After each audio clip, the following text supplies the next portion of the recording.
We are privileged to be in New York today, and we are live with the man of New York himself, the one and only Rickford Burke of the Caribbean Guyana Institute of Democracy. Rickford, good afternoon and welcome, my brother. Good to be here with you. Welcome to New York. You sound like a New Yorker. Good to be here with you, man. We outside. We outside, literally outside. Literally, it's kind of hot, but you know. Yeah, welcome to it's New good York, weather. brother. It's good weather. I rather the heat than the snow. I know. Any day.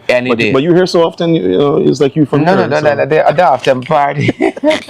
I'm supposed to be just getting some rest here. You know, after a grueling couple months. You know, but you've been even busier, Rickford. Again, you're president of the Caribbean Guyana Institute of Democracy here in New York. What have you guys been up to? Before I get to that, I noticed you acting like a young boy kissing over the bridge and all that. Rekindling things. I know. You know, CGN is a very active organization. Outside of what we do in Guyana, we're very active here in the United States in terms of our community and educating members of our community, not only the Guyanese community, but the Caribbean American community, African community, whomever is willing to listen. Right now, we're gearing up for the elections. We'll run a voter information campaign here in the states where we have lots of Caribbean Americans and Guyanese, Florida, of course, New York, Michigan, the key ones that are battleground states, Georgia, and Pennsylvania. We have, in terms of Georgia, we have some work to do. We've been talking to our elected officials. Guyanese in Georgia are very, just like in New York, very disgruntled with the Biden administration for not taking action in terms of formulating a more pragmatic U.S. foreign policy towards Guyana, ensuring that there's accountability with the PP government in one with regard to the death squad investigation, death squad killing investigations. That has not happened. We've been pushing the administration to have that done. Join the United Nations in terms of having those investigations done. It must be done. It must be done. We're dissatisfied with the way the State Department has been handling Guyana. Some of them in the State Department, including Secretary of State Brian Nichols, parrot the trash and propaganda from the PP administration. And I know when Kamala Harris wins, I hope he's not there, because I think he has created some problems for the Biden administration, Biden-Harris administration. Haitians are complaining, dissatisfied with his lack of action. Guyanese are complaining. Other members from other Americans from other parts of whose heritage is from other parts of the Western Hemisphere. So that's a shot at Brian Nichols, but I think he deserves it. Other than that, we're working hard to give legal assistance to Caribbean Americans who need legal assistance here in the United States, whether immigration or we have criminal liability. And of more recent, we have been working with other non-for-profit organizations to help the African and Spanish migrants that have flooded the United States, and more particularly New York. We get clothing, we get food, we get footwear for them, and we encourage some of them to do English courses, and we've coordinated some of that. So we're active. Yeah, and we feel the effects of that activism on the ground in Guyana. Well, based on how many times Barjani calls my name, I can tell. Every press conference almost. And you know, one of the things is that the PPP has become very interested in you in recent years. You know, and while I think some of it can be taken lightly, we saw some of the effects of that. The law enforcement officers traveling till over here, assuming that they have jurisdiction here for some reason. Didn't see much become of that. And quite recently, we saw the Fugitive Offenders Amendment Bill coming to the National Assembly. This is largely believed to be focused on persons like you, enabling the U.S. to extradite you back to Guyana for questioning like Jamal Khashoggi by the administration. You know, are you bothered by any of this? Absolutely not. First of all, I am not in any way concerned with the nonsense that they're doing. I think they're trying to act like Russia to intimidate what can be considered as dissidents. I know they're targeting me. I'm not afraid of them because I believe in an eye for an eye. So they must be very conscious of that philosophy or that doctrine whenever they try to target me. And they could take it as a threat or however they want.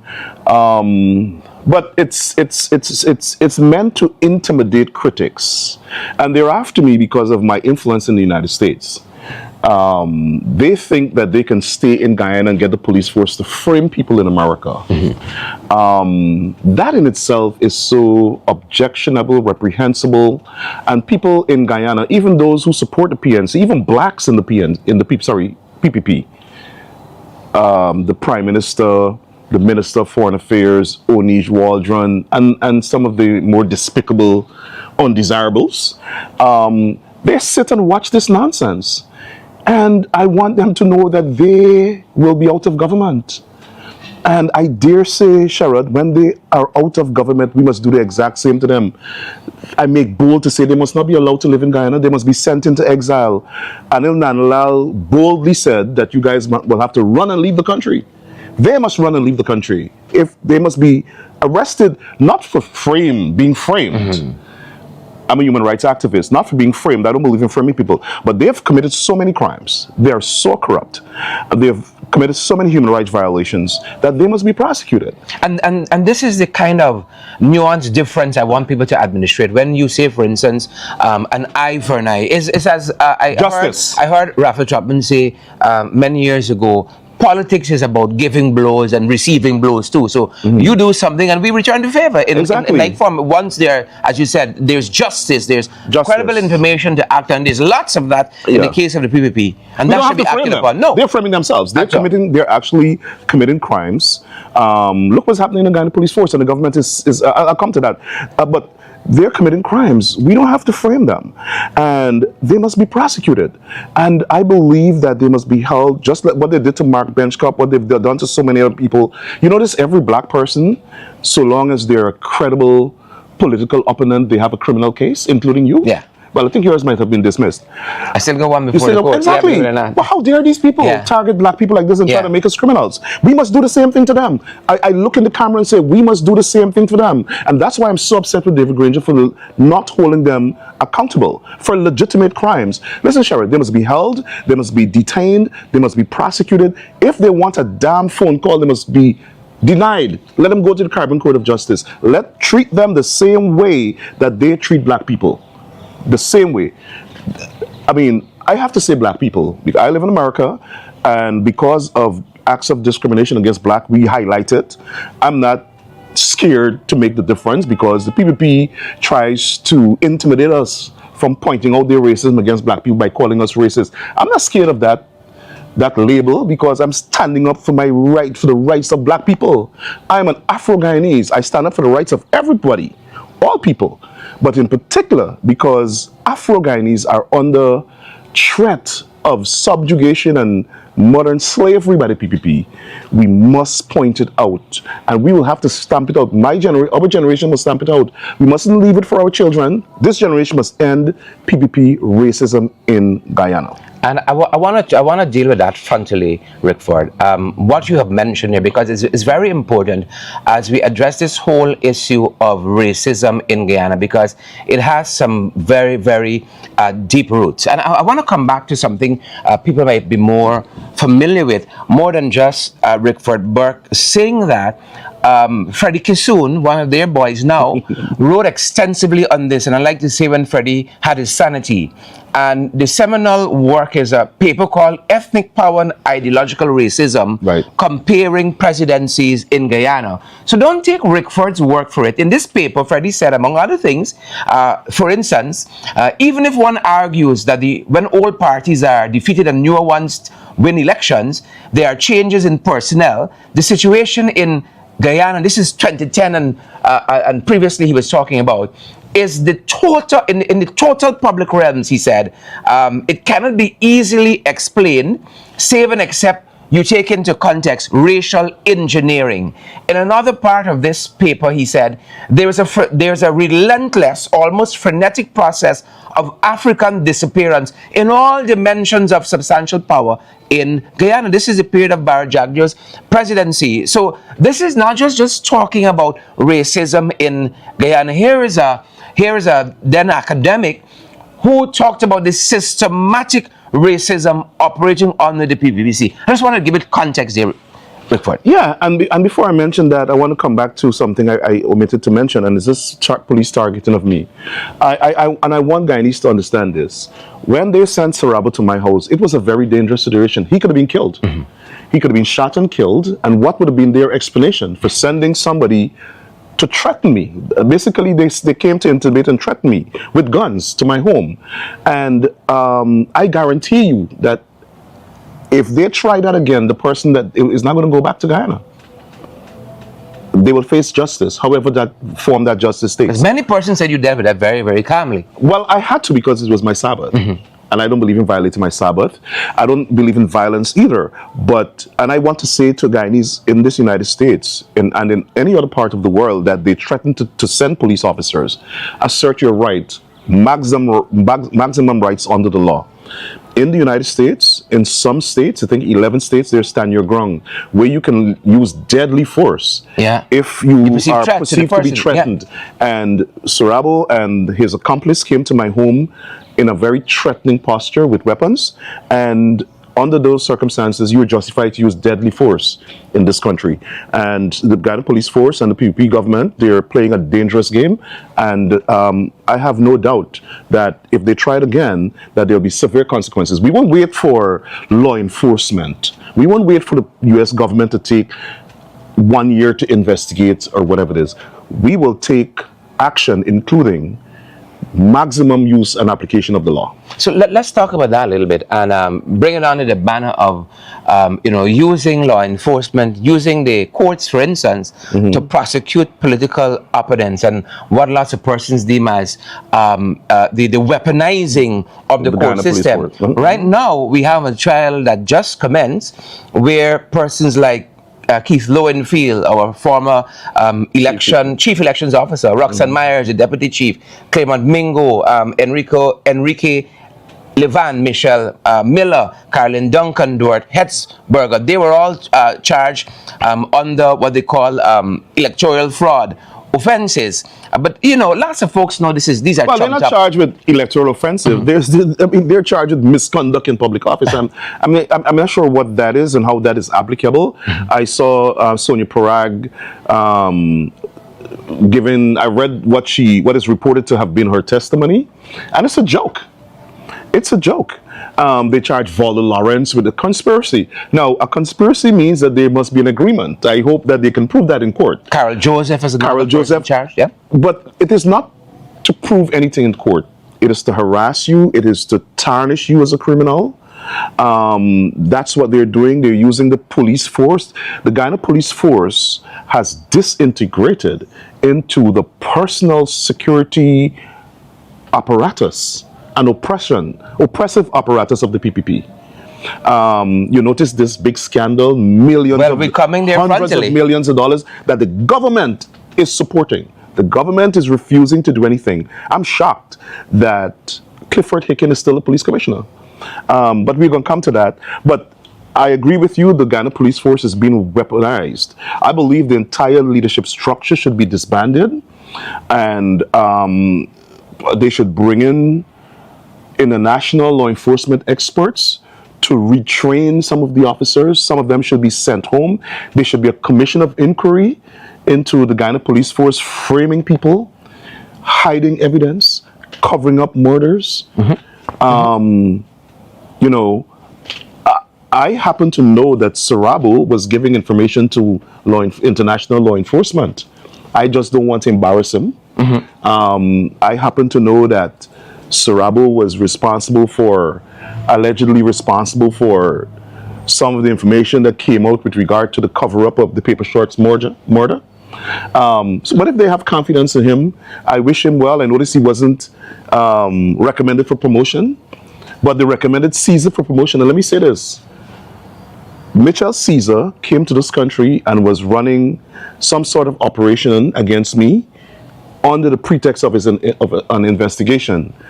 Law enforcement intelligence pointed to the fact that he was trying to get hitmen to target me.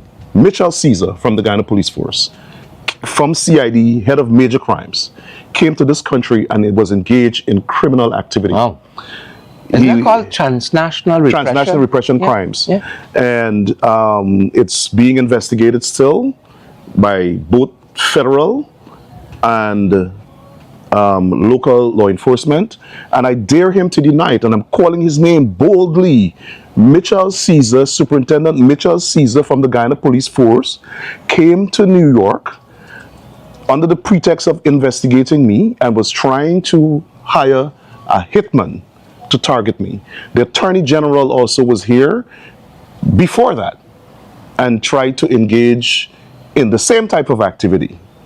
And that matter too, as far as I know, is under investigation. And that's one of the reasons why we believe the State Department need major change should there be a Harris administration, because the PPP government and their operatives have been coming to the United States and doing what Russians and the Chinese do, which is targeting their citizens who oppose them, speak out against them, and in some cases plotting to kill them. And the State Department has not acted adequately, they have not acted judiciously, and they have not acted expeditiously to hold them to account. Yeah, but I'm certain that all Guyanese are going to be very, very shocked by these very damning allegations that Rickford, you've just mentioned there. Yes. But on the side of this prosecution, whether they utilize the Guyana police force or they weaponize the courts, is the fact that some of their folks have seemed to benefit from the court system. We had in the case of Irfan Ali himself, several charges, very, very serious offenses dropped. Al Nandlal himself, our Attorney General, saw several charges against him dropped. Ashni Singh, Vincent Bassington, our chief elections, our chairman of the Guyana Elections Commission herself, had some private criminal charges dropped. We had no reasons proffered to the public.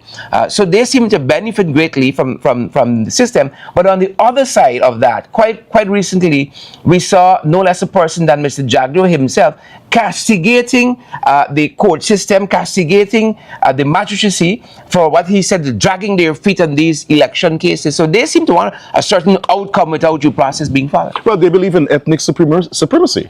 That's ethnic supremacy. They believe that PPP East Indians are above the law, and others who tag along as part of their cabal, they're above the law.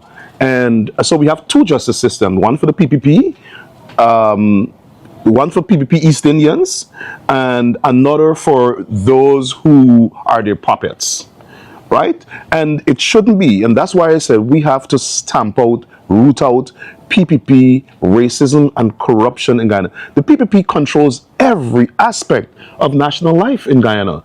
Even probably who's going to catch fish. They control that. They want to control who must use the national park. They want to control how blacks must celebrate. They want to control who must coordinate emancipation. They want to control who must speak for blacks at the United Nations. They want to control everything. They want to control the oil. They want to control the court system. They believe they believe in a one party ethnocratic state, and we must uproot it. We must uproot it. And listen, for decades, the PPP has been trying to decimate the black population. In 1964, they killed black people, burned their homes, burned their villages. There was no consequence. Thousands of people died, or hundreds, or how much you want. Including they bombed the Son Chapman boat from Linden. 43 people died. They shot and killed the protesters in Linden who were protesting against electricity hike. No consequences.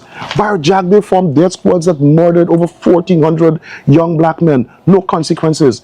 They set up their death squads now on the Irfan Ali that killed, or in Boston, that killed Kevin Andrews, that killed Quindon Bacchus. Then you had the Henry Boys murders. that were committed by PPP supporters in Region 5 that the police force protected and harassed the family till their mothers died because of the harassment of the Guyana police? No justice, no consequences. For decades, the PPP has committed terrorism against blacks, racial discrimination against blacks. They've murdered us, they've burned our villages, they've killed our people, burned our homes. No consequences. This generation must end it. If I believe if one more black person is killed by the PPP, there must be such severe consequences that they must either end up in jail or they must never again be able to govern Guyana. Yeah. So let's talk a little bit more about that, about the police force disposition seemingly to aid and abet in the atrocities of the PPP. And we've had several missteps for the police force since August 2020. We saw the police force fire the chaplain because the chaplain prayed against corruption in the Guyana police force. We had lots of interference by the police and lots of issues. We saw what happened with the Paul Slow, for instance, the Police Service Commission. We've had the Karimbash report on the conduct of that senior policeman. We've saw several court cases involved in the Guyana police force and the damning commentary by the Chief Justice on people like Calvin Brutus, who you've mentioned there. We saw the top brass in the Guyana police force, Rickford Burke. You mentioned Oren Boston told us that they didn't know who ordered this operation that killed Oren Boston. So clearly a rogue police force. We keep seeing rather people being shot and killed under some very, very mysterious circumstances, like Oren Boston, several others. What is happening in the Guyana police force? We come now to these very damning allegations of corruption quite recently. I dare say the vice president said that he had no problem with SOCO, arm of the police force for all intents and purposes, investigating this matter with Brutus and the others. And the Georgian Chambers of Commerce, for instance, come out and say that no. What's happening in the Guyana police force is untenable. This needs an independent investigation. Well, they don't want it to be independent because they don't want the facts to come out. That's the first thing. They support it because, one, they want to use black people now that the international community is watching Guyana and that we've been exposing their corruption and their atrocities. They want blacks to commit crimes against blacks. They have now, They have now conferred upon some rogue blacks, house slaves, some slave catchers, the privilege of executing their racist plan against black people, right? So you have Kwame McCoy, who will go to Mocha and custody black people for the racist East Indians in the PPP. Then you have Clifford Hicken, who is willing to kill black people, who has ordered, allegedly ordered, because he was the commander of the killing of black people. You have Clifford Hicken, who got police to go and shoot protesters on behalf of the racists in the PPP. And then you have other slave catchers in the government who are blacks willing to do the dirty work of the PPP. So they don't have to do it. By chance, they could afford to jump up and talk about, this and that and that. Brutus and Hicken and all of these guys who they handpicked and put in there, all of whom had discipline issues, including Karimbash, allegations of sexual misconduct, promoted to head of SOCO. Brutus was facing discipline and he sued the police force to end that. And the Chief Justice dismissed it and said it was self-serving. And the PPP overlooked all of that. Why? Because the PPP is accustomed to acting in a criminal way and getting away with it. So if they can overlook those crimes and have it as a sort of Damocles dangling over these guys' head and say, hey, you go there and keep the black population in check. And if you don't, we're going to drop this sword. Then that's what Hickens and Brutus and all of the others will do.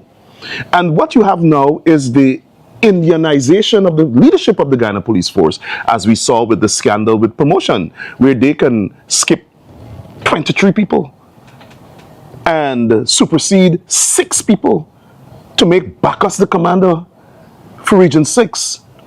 And he's so young.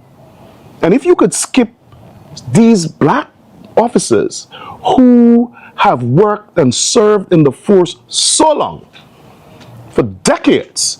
If you can, and they're in their 50s and late 40s and nearing retirement age, and you can supersede them and leave them at that stage so that they could just retire without getting their benefits at a higher level. It shows how evil they are. And this is what, again, I want to circle back to this paper that Freddie wrote many years ago, Ethnic Power and Ideological Racism, because this is a framework that was shown in this paper. We had in the past there, education officials, same way, superseded, Yep. by much younger persons, not even close to being aptly qualified. But again, this seems to be the playbook of the PPP, and it's all over again. Yep. I was coming to that, this promotion list that caused so much angst, and not because persons were qualified to be promoted, experienced to be promoted, and they were being skipped in any way. But this is what is happening here. It seems this is friends, family, and favorites all over again. Why this reluctance into an independent investigation for the Guyana Police Force? Well, we must have it. And one of the reasons why, and I'm going to knock you here a little bit, one of the reasons, because you're part of the opposition, one of the reasons why this is happening is because we have a very weak opposition. Very embarrassingly weak opposition. And an embarrassingly dislodged and weak civil society. I don't know what has happened to our society in Guyana. We don't have watchdog organizations. Our civil society is very inactive, and it's all because of intimidation. Listen, don't underestimate the toll, the murders, the killings of those 1,400 black people had on the psyche of the Guyanese people. People are afraid to be killed because they know when they're killed there's no consequence. If it was like in Africa and Kenya, and I'm not saying this is what should happen, but I'm just giving an example, when they kill somebody, 23 people from their side die too, or there's severe justice where they are punished like the former president of Suriname, we would have accountability and we'll have justice. But there's no justice. They kill people, kill the Henry boys, kill all these 1,400 people. The society is devastated to such a point where they're saying, well, if there's no network of protection to protect us when we protest against this evil ethnocratic PPP apartheid regime, then why go and put my life in danger? For what? To become a national hero? You don't even get because the opposition even recognizing the people who were killed. We should have a monument. When the Granger administration was in power, we should have had a monument dedicated to those people. Not because the PPP called them criminals. The criminals and the PPP is their culture. It is congenital in the PPP crime. Right? It's congenital. It come down from generation for them in the PPP there. These people were murdered because they were seen as resistant to dictatorship. And look where they went. They went into the bowels of black communities and killed young black men. It was a design of ethnic cleansing that Bar Jagdeo executed. And he's gotten away with it, and now he's driving around with puffed chests and talking about who's a criminal. And that's what he wanted to do when he started to label people like Rickford Burke criminal. Right? But he come from a criminal. That's what to tell him, mother's a criminal. Because he's a criminal and it's congenital. And I'm not afraid to confront them like that. Because there's past black people. And we need black leaders in Guyana, Sherod, who can stand up to these people and their racism. We can't ignore it anymore. And elections are coming up.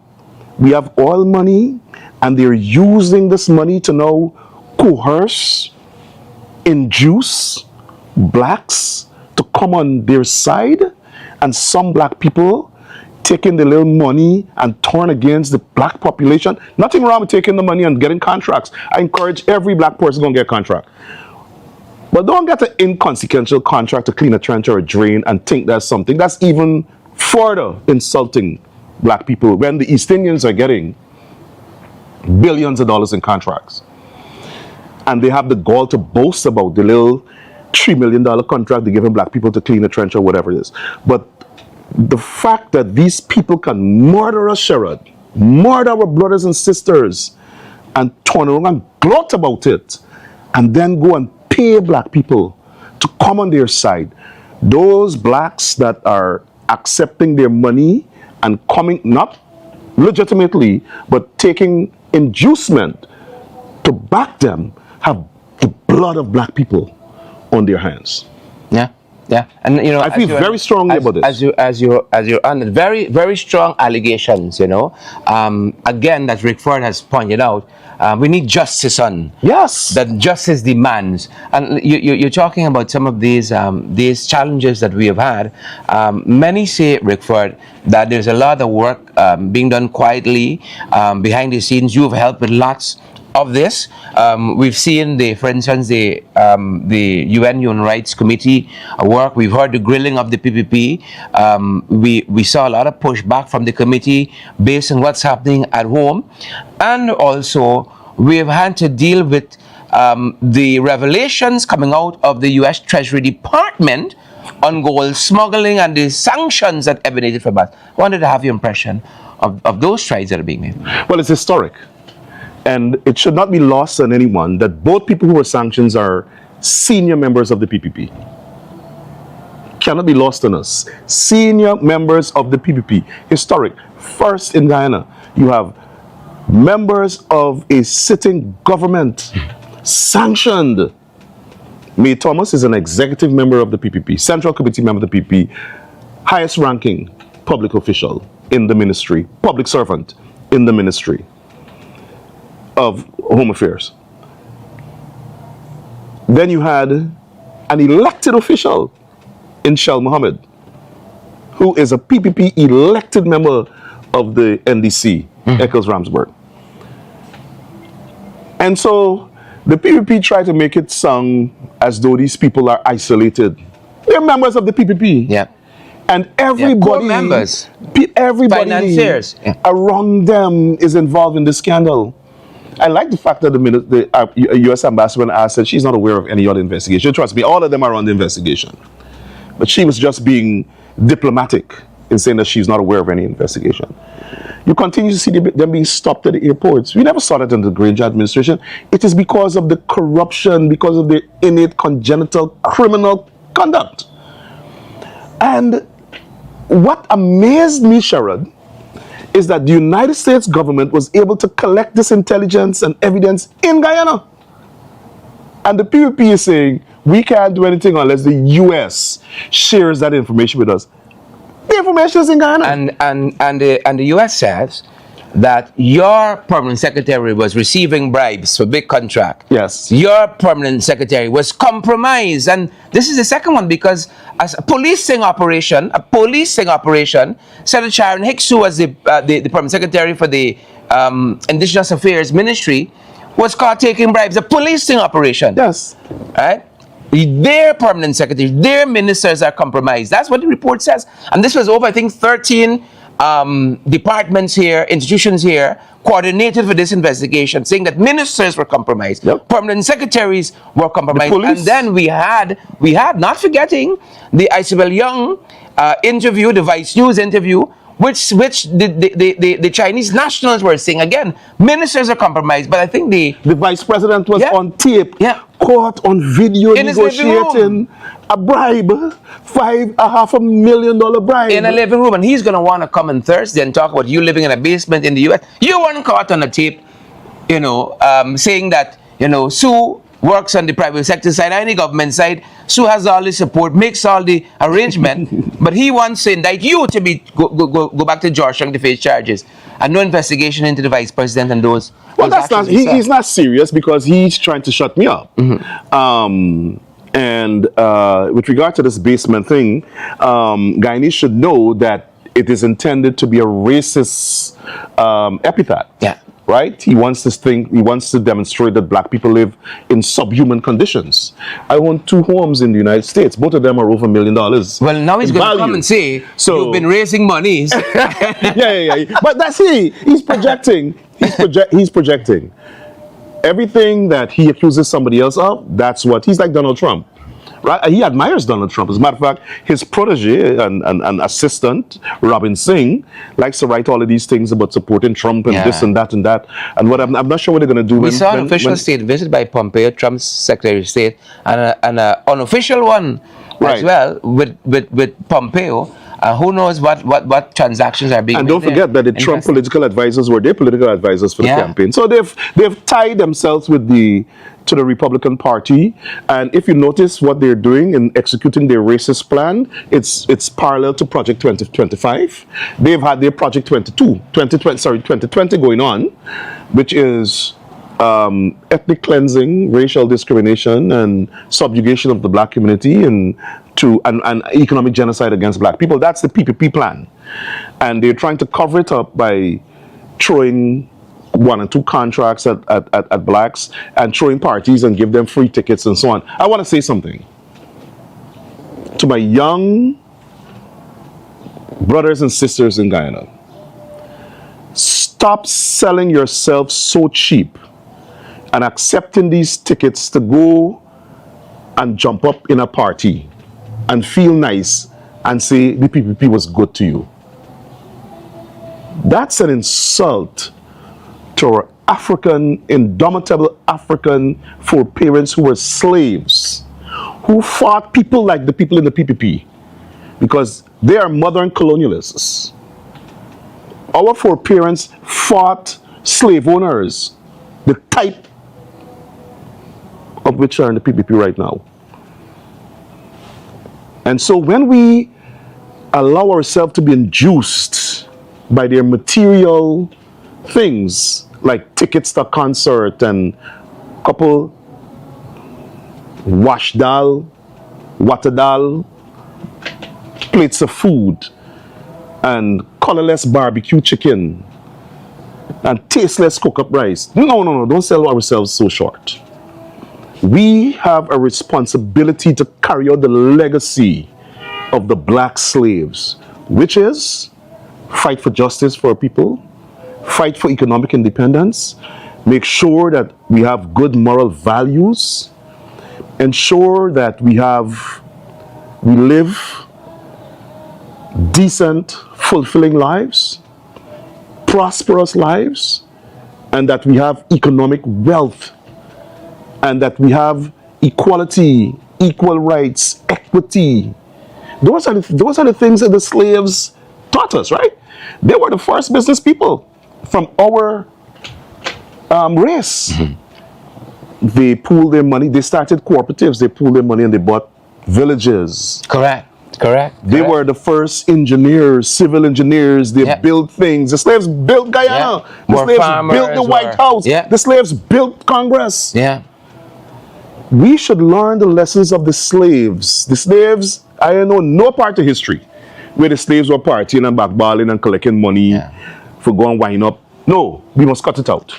Everyone says the slaves came for betterment, but that's another story. You know, we talk about contracts and about Guyanese not accepting less than they deserve. I think that's what you mentioned. I want to make some qualifiers, because I know lots of folks at the ERC and a lot of other places can be parsing this and say, oh, hey, look, he's talking there about killing Guyanese and so on. We don't mean that. No, but Sherod, stop. I don't care what the ERC thinks. I live in America. We have freedom of speech here. The ERC can't monitor my speech. They must go and monitor Barjack. Their speech when Barjack, they're called the black members of the GDF criminals and rapists. He said that to his people at Babu John. And call our journalists Karen Crows and the vultures and so on. And tell black people we live in basements. And those racist epithets. So the I don't care what the ERC and sadly, you're going to hear Rickford Burke or the opposition don't like our Indo-Guyanese brothers and sisters. When we talk about the PPP, we talk about many of them in the leadership of the PPP who are racist. Of course they are. Of course they are. And I make no apologies for my views about standing up for black people and pointing out racism. There are blacks who are racist too. I'll speak out against them whenever I see it. But I live in America, where we have freedom of speech. Land of the free. I live in America where we point out racism. I live in America where we challenge racism. I live in America where, regardless of what other people think, we express our values. And part of my value system is that I am abhorrent. I abhor racism. And to me, what I see in the PPP is the worst form of racism. It is apartheid. It must stop. And this generation must stop it. Oh, sorry. Almost throw it on your camera. One of the things I wanted to end the discussion talking about, and you made a very powerful segue into it, is contracts. Mm-hmm. We've talked for a long time about what Camera Dramjit and coined as friends, family, favorites. We've added the recent flatterers, contracts to them. And Jang Gio came out recently and admitted that they've been getting contracts. Families have been getting numerous contracts because the wife registered a company yesterday, the son registered one, his sister registered one, and so one family could get 15 contracts. And we've seen the effect of this in lots of contracts not being able to finish on time, or the substandard work which permeates most of the contracts. And this is huge kickbacks to families, and which ultimately find their way to the PPP. We heard one official in region, I think was it 2 or 3, who was selling hot dogs for cash grants. Of course. And nothing happened. Nothing happened. But Jagdu said now, with less than a year out from national regional election, Exactly. It must stop now. We've had our coffers full. Exactly, because the PP got all the kickbacks they wanted, right? and there's international scrutiny as well. It's really hot. I'm sweating. But this is the bottom line. They set out to do it, Sherod. They set out. They know how many people they want to make millionaires. They know how they want to give contracts. They know who they want to give the contracts to. They know how much money they'll get back when they give out contracts to their fellow. They're members of their party, their supporters, their cousins, or whatever it is. And that's what they're doing. Do you know how the oil money is spent? Do you know that? Have you ever seen? Exactly. We don't know. These guys are taking the country's oil money and spend it on infrastructure. Their major thing is infrastructure. You know why they're focusing on infrastructure? That's where the corruption is. Procurement fraud. They can allocate $60 billion to some pump station somewhere and give it to some man named Critics. Nothing but building pump or no. Nothing. But he gets some $1 billion contract. Why? Because he is Barrett Jagdev's jabon of an ass. Puppet who can attack Sherod Duncan and Rickford Burke. So he gets a $1 billion contract. That's how they reward their people. And you know what? Up to now the pump can't build. Equipment, this, that. And that is why we need some sort of commission of inquiry, Sherod. We cannot allow this thing to happen. This is our money. This is the country's money. This is not a PPP money. This is not Barrett Jagdave money. These people taking the country money and do all kind of things. To me, for every contract that the PP gives out, it is front-loaded with a kickback for the PPP. So, and if you see a contract for $400 billion, $100 million going back to Barrett Jack, there was somebody in the PPP, allegedly. Right? That is how these people are getting rich. Procurement fraud. And the country seems paralyzed, helpless to do anything about it. But we have lots of legislation on the books. We don't have to go and invent stuff. We don't have to, if as you were talking about earlier on, about just enforcing what is. Right. What is? We saw one minister, 1 week into his tenure, when he came in 2020, he gave contracts to family business. Yes. And nothing happened. Nothing happened. So, up to now, they're in government for 4 years. I have not seen one account of how a penny from the oil money is spent. These people drained the whole sovereign wealth fund. Just the other day, they dropped, $62 billion? Yeah. Right? Yeah. Nothing is being saved. They are spend, baby, spend. And that's what it is. The sovereign wealth fund is a fund for the future, for posterity, for what they're leaving for us, our children. As a matter of fact, where it concerns the National Resource Fund Act, the coalition government had said, you must know how the money is being spent. How whatever portion is to national development They is changed being the law. spent. Yeah, Right. they changed the law. They said no. We don't want you to know. We can mix all with the budget, Yep. and we can spend on whatever we want to spend it on. And you know what? I mean, the opposition objected to it in Parliament, but they don't have the votes. They have the one-seat majority. The civil society is quiet. The religious community is quiet. You know, they got one-seat majority, you know. They are running the country as if they have a two-thirds majority in Parliament. Well, they just stole a seat from Anug and Lipton Justice Right. in Asha Kisoon. And they stole one from the AFC, what? 2010, 2011? Exactly. Yeah, Right? yeah. 10 years ago. Yeah. So, This is where we are. Final thing, you can throw in anything you want to throw in as we wrap up. But oil producing country, fastest growing economy, biggest GDP, high income country, all of that. Major blackout recently, the national airport shut down, no power. A power ship was rented recently, the boards eating out the wire, that breakdown. It's taking water. Yeah, healthcare in a mess. We talked about crime, the Guyana police force, education in a terrible state. We recently got the convention's results. We're working in this. Well, the country's falling apart. And that's the epitome of PPP governance. The PPP does not know how to govern a country. The only thing the PPP know how to do is kill black people and thief. Let me repeat it. The only thing the PPP knows how to do is kill black people and thief money. They're not managing no country. They're not interested in governing the country. They are interested in pretending to be a government and filling their pockets. That's the summary or essence of PPP governance in Guyana. And for any Guyanese, regardless of your background, ethnic background, regardless of your political affiliation, if you want to see Guyana develop and progress, we have to get rid of the PPP government. We need a broad-based government. A government that you can call national unity, some people call it coalition, however you describe it. Mm-hmm. But it must have a component from every segment of the society. Governing the country in the interest of everybody. You must have a plan to empower black people. You must have a plan to empower East Indians, but they've already been empowered.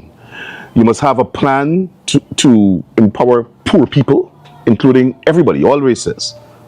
You must have a plan to empower the Chinese and the Portuguese. That's a part of everybody. And you must have a national development, should I say, strategy that encompasses all these interests. Because if you don't do that, the country's not going to go forward. Because in order to develop a country, in order to have significant economic, social transformation, the entire country has to be behind a plan.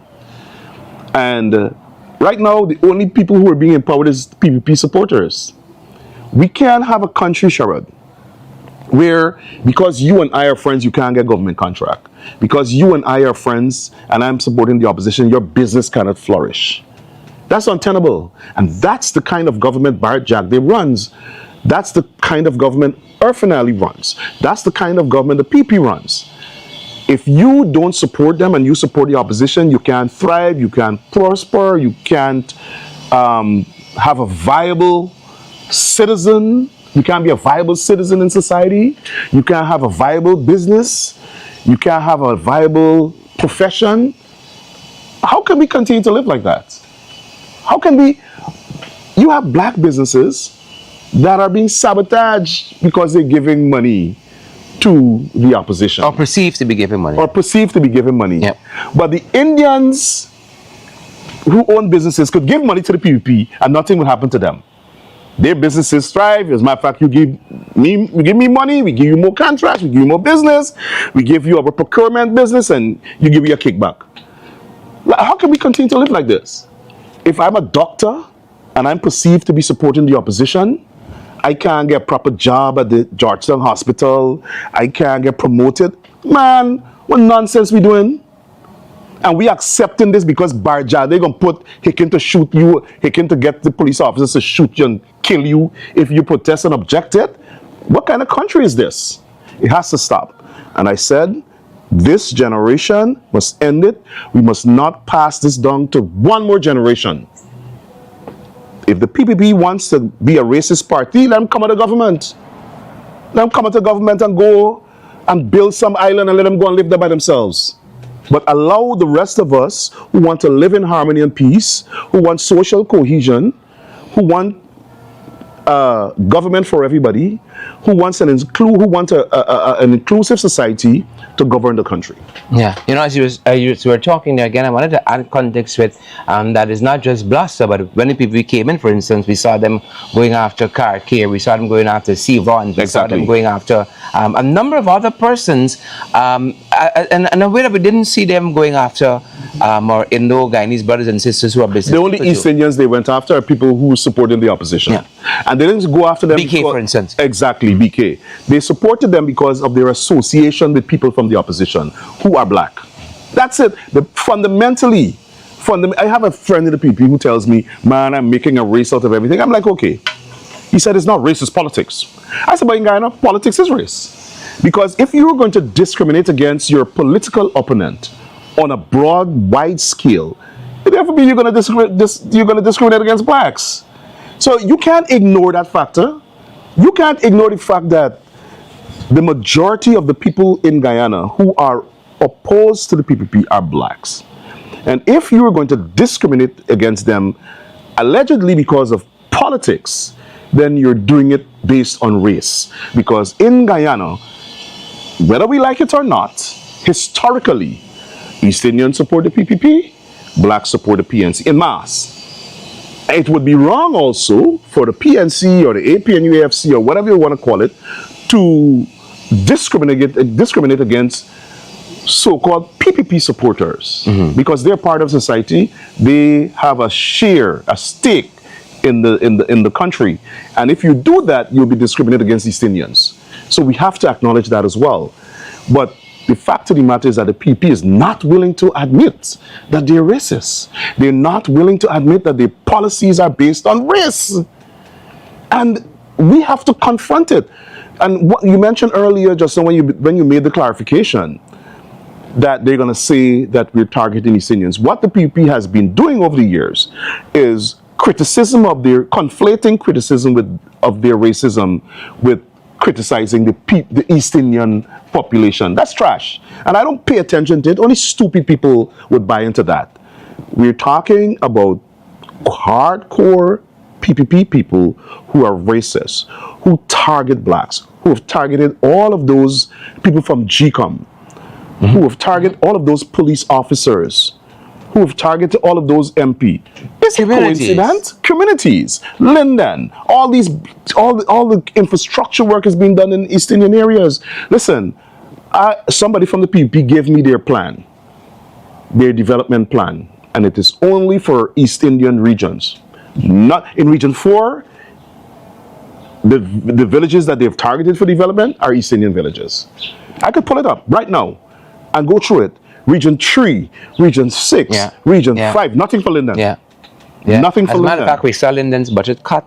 Exactly. And based on the research Niger Hughes did, where you have the one region, Region 6, that budget allocation from the central government is greater than Region 4.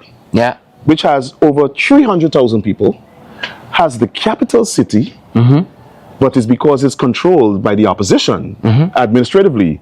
They don't want to give them the money. You believe this is the PPP money? You believe this is money that Barjack, their father, dead and left in a will, for he distribute? And we cannot continue to run a country like that. On another note, I'm trying to remember the health sector as we talk about the disproportionality.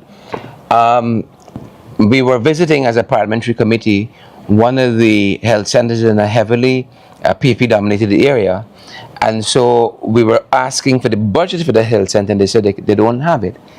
And we were asking for some other areas in some health centers in some areas that traditionally vote up to AFC, and they didn't want to give us, because we know when we see the figures, they'll be overwhelmingly supportive of the health centers in their areas, and this is the fact of the matter. personally, I don't want to talk about race, and I don't want to talk about who is Indian and black and all of that. But as you said, this politics has it ingrained in it. People Of course. see through those lenses. When you see the budgetary allocations, you see the electoral map right away. And that's sad, because the coalition, and they've got a lot of flack for this, didn't govern like that. Exactly. But that's the right thing to do. My problem with the coalition, again, is one, they did not reward their people adequately. Communities that supported them. This is politics. This is politics.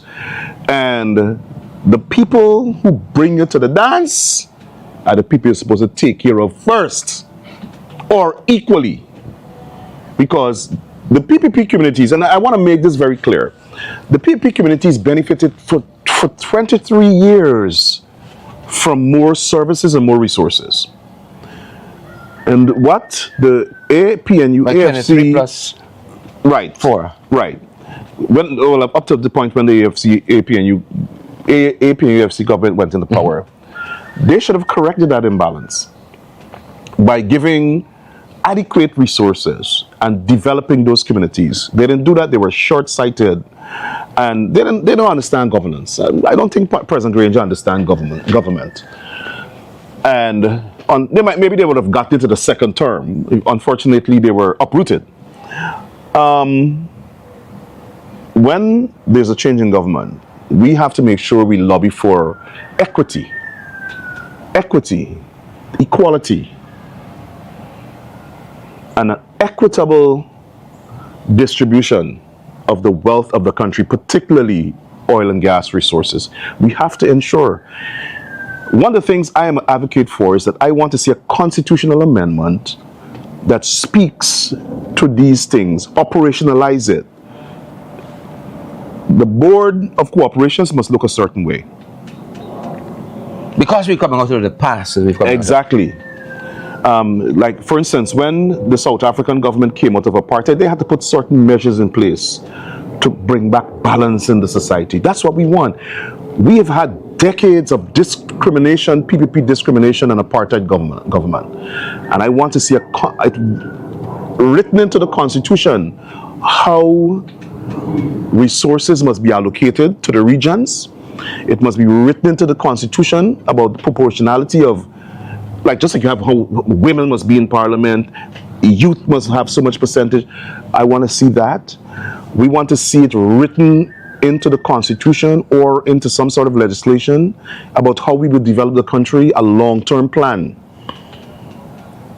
Opening new communities, building new bridges, tunnels, whatever, developing the country. It must be a long-term, like a 25-year plan.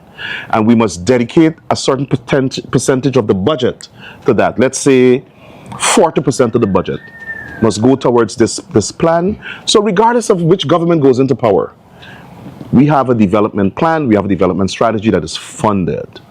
That's what I would like to see. So that we don't have this wishy-washy thing every 4 years, people come in, they develop their people, their villages, and they identify their own projects. Next 4 years go wrong, another government come in. We ain't getting nowhere. Yeah. We're not getting anywhere. Yeah. And again, the country always is at suffering a setback when the PP comes into power. Right now, Guyana looks fine. It looks like it is developing. But we're not developing. There's no major development project so far. Everything is a rush. And it's either halfway, handouts. It's stalled, the road broken up, this, that. Well, they're building a new Demra Harbor. Let's see. They're building gas to shore project. Delayed, delayed. Gas to shore, delayed as well. Right. Funding lacking there. No but major, those are not the PPP initiatives, though. They're not PPP initiatives. Correct. They came in and met the plan. Exactly. Bridge. Came in and met the one for gas to shore. And lots of other plans that they're running with now. The roads that they're building. Correct. I know, I think tomorrow's Thursday, is it? Tomorrow's Thursday? Yeah, tomorrow's Thursday. As I said, the Vice President going to have you heavy on his mind. But I understand he's traveling to New York. I want you to spirit thought for him. And also, as we wrap up, the Guyanese people, where should their mind be? We're heading into this very heavily racialized period in our country. Elections are like that. What should we be thinking about?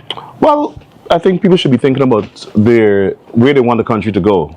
Do we want a country where you're scared to talk to your neighbor because your neighbors of a different race or political persuasion? Do you want a country where if you own a business, if you're not subjecting yourself to the influence of Barjad and the PPP, your business can't thrive? Do you want a country where only certain people are getting contracts? Do you want a country where only certain people can become rich and there's no equality, there's no social justice, there's no equal rights or equal justice, there's no equity? Is that the country we want? Or do we want a country where there's fairness for everybody, where everybody benefits equally from the national patrimony, and the oil and gas resources and other resources of the country, where the regions are allocated the resources that they deserve so that they could develop their people and so that they could provide services for their people? Is that the country we want? I think so. And so we must choose based on wisdom and sound judgment, and not based on emotion or political instinct, right? Or political allegiance. That's not what or because somebody can bribe you, right? And if you choose well, you would choose any other party than the PPP, because the PPP is a party that wants to enrich themselves. And that's why I'm supporting Niger Youth. I'm supporting Niger Youth because I embrace his vision for equality. I embrace his vision for economic development that benefits everybody. Everybody. I support his vision because he wants to see the country develop for our young people.